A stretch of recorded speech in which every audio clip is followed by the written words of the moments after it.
Morning, everyone. If it looks and sounds like the most electrifying event in sports entertainment hit me last night, then you would be correct. Last night was Wrestlefest 4, The Last Stand, and it was a major success. It was a lot of fun. To go through some history of what Wrestlefest means, let's go back to when I was like 10, and those early prepubescent teen years. Um, so anyway, that's when wrestling is most. I think that's probably wrestling's biggest demographic, and I never really got to watch it when I was growing up because actually for I don't know, I don't remember now, but it was probably about 5 years during that time. I didn't even have cable, so anytime I watched TV, it was at a friend's house. And Joey, you saw him in the previous video. He's the guy doing the Macho Man drop at the end. Oh, his Macho Man's really good. It sucks that the sound came out of it. You'll eventually see some of that, but in any case, growing up, he'd watch it all the time. He's a huge fan. In fact, I can almost guarantee that if they made a wrestling Trivial Pursuit, he would win in a heartbeat against anyone. The guy's a walking encyclopedia of wrestling. I don't know if that's the word. In any case, I would, me and him would always hang out. I've known the guy since we were 5, and been best buds forever. And for a lot of those years there, it was just like every summer, just us hanging out every night, just my house, your house, my house, your house. And whenever we were at his house, we'd watch South Park, because I couldn't watch that at my house, and of course my parents didn't want me to watch that for good reasons. And then we'd also watch wrestling. So I kind of knew what was going on, but not really. And so WrestleFest is kind of like a celebration of those years, because those are, from what I understand, I don't know much about before that time or now time, but that era there was some of the best in wrestling, because the characters were definitely larger than life. So I just want to throw this out there too. I know there's a lot of haters of wrestling. People are just like, oh, it's fake. Why would you watch it? It's ridiculous. It's guys in tights. Well, yeah, that's exactly why people watch it. It is ridiculous, and that's why it's a lot of fun. And so one of the things that makes it so great is that it's everyone's a character, and characters are the best. Like, you just look at the person, you know what I mean? Like, you just look at someone, you're like, that guy's a character. He's ridiculous. He has like one or two things that you're just like, why?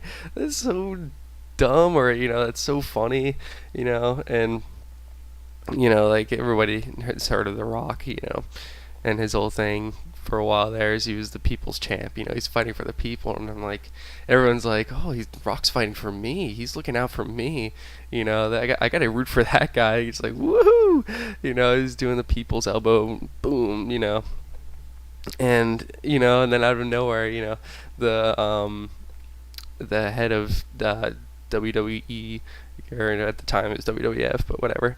Vince McMahon, he was able to get Rock to join his entourage or his posse or whatever, and then he became the corporate champ.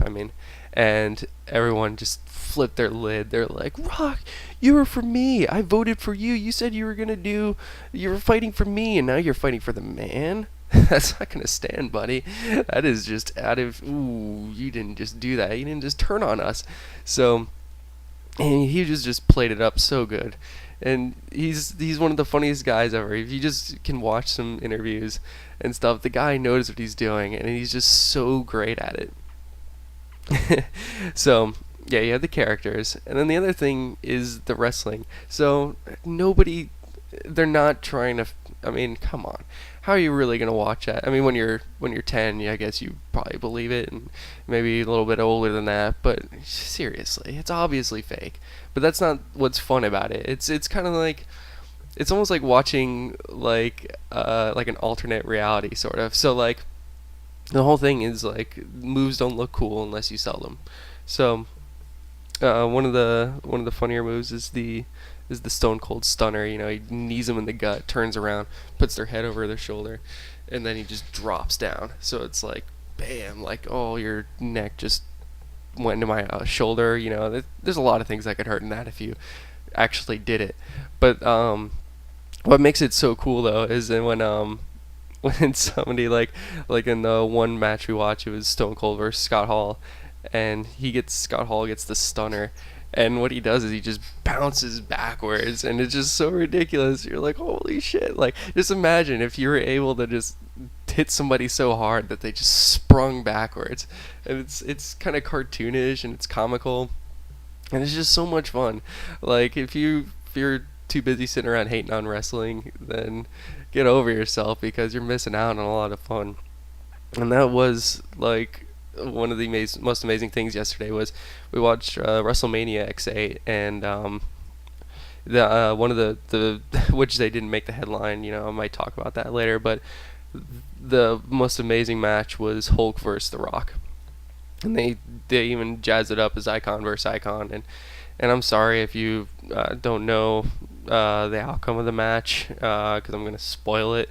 But it's a match from 8 years ago. But if you're worried about it, you can skip ahead. But anyway, it doesn't really matter who wins in the match either, because the match is the most amazing match. The Rock ends up winning it, but it's just so insane because it took place in the Toronto Sky Dome, and this place is enormous. There was over 68,000 people, I think it was, and it is just filled to the roof, absolutely sold out. And when this match is going on, it is the coolest thing in the world. Just from everyone is just screaming, "Oh my God, I can't believe it!" The Hulk, is one of the most defining characters of wrestling. Everybody knows who Hulk Hogan is. And then The Rock, is the biggest of that era, and arguably the two best wrestlers of all time. So when these two guys get into the ring, everyone's losing it, and it's just so cool because it starts off and everyone's kind of mixed. They're like, who are we rooting for? Like, who do we want to win this, Hulk or Rock? And eventually, Hogan gets out on top first, and he starts taunting, and everyone just loves it. I'm telling you, I can't describe it. It's just like, it's just a wall of people screaming. I can't imagine if I was actually in there. It'd probably be deafening how loud everybody's screaming. And then the Hulk's taunting, and then Rock comes around, and then he starts taunting, and then everyone just boos him right away. They're like, fuck you, Rock. This is Hulk's night. He's the best. And whereas everybody would probably cheer for The Rock, but then when you put him against the Hulk, it's like, oh shit, like, ooh, what are we gonna do? And so this match is going on, and it's not a particularly like great match if you are to like look at it just like as far as the wrestling, but the crowd is the craziest thing in the world. And to kind of give it a relation to another thing that it reminds me of is I don't know if you guys are into Rush, but Rush have a live CD, Live in Rio, and that CD is one of my favorite concert CDs of all time because the crowd is on their feet the entire time. They're performing in a soccer stadium, I believe, and it is around 70,000 people, if I'm not mistaken. At least it's over 50,000. And in any case, I mean, just you can just hear throughout the entire recording, just everybody just, ah! And then during YYZ, the that instrumental, everyone's singing all the rhythms and stuff, and it's just the coolest thing in the world when anybody gets behind something. You just can't help but like not just get absorbed in it too. So the match plays out, and it's just an excellent match. And WrestleFest was a huge success for it. So yeah, it's one of these things that we do every few weeks or so when we can get people together, and we might give you the lowdown on other Wrestlefest. But in any case, I don't know how long this video is so far, but I'm going to keep going. So